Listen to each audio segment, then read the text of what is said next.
you had no money. Movies were a dime, and the dime was hard to come by.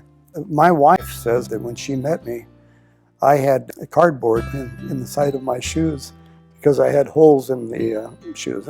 Times were tough. There were many days my mother would cry because she didn't know where the next meal was coming from.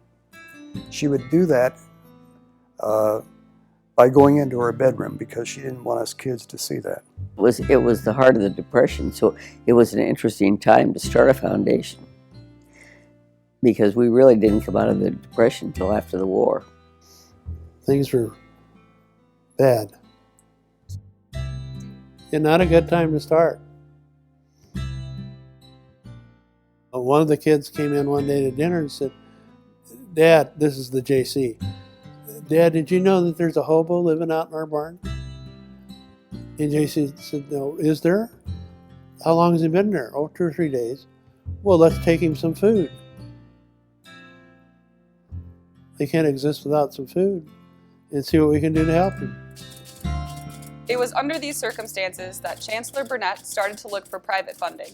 He saw that other universities had foundations, and so he began floating the idea at Nebraska. On June 3, 1936, his idea was formalized when 30 prominent men and women came together to sign the Articles of Incorporation and formed the University of Nebraska Foundation. Sechrist, and they had a newspaper, and Nate Gold had a big department store, and Earl Camel was as Miller and Payne, and it was just a group of civic-minded people. J.C. Sechrist's donation in 1936 was given in memory of his sister for the Student Activities Building, which today we know as the Student Union. The students paid for a lot of it, but there were still other funds that had to be raised. My father, Wheaton Batty, was an early trustee of the foundation, and so I remember that from my young years. But he thought it was very important that the university have a foundation, and that was just when foundations were sort of burgeoning on the scene. I didn't know a lot about Mr. Cornish and the scholarship, the story behind his scholarship, until I was awarded this scholarship. It's really very cool that people from such a long time ago wanted to contribute to the University of Nebraska and had the foresight to see that there were people like me a long time in the future that would need the scholarships and would benefit from them.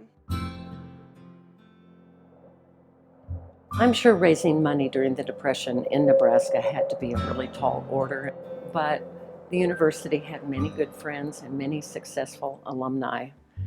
And I think over time, it took a few years, but I think over time they really did come through, and some really great projects resulted from contacts that were made during those years. Well, the University Foundation's impact on the university has helped it to transcend itself to where it is today as a really wonderful educational institution with 4 campuses. The state of Nebraska has been very faithful in supporting the university, but you can't have a great university just from state support. You have to have private dollars. The growth of the campus, particularly in recent years, has been really enormous, and many of those buildings, most of them, are buildings supported by donors through the foundation. It has had a great effect on the land that we have, the buildings we have, the equipment we have, the money that we can provide to students, the money for distinguished professorships to hire better faculty. All of that has been transformational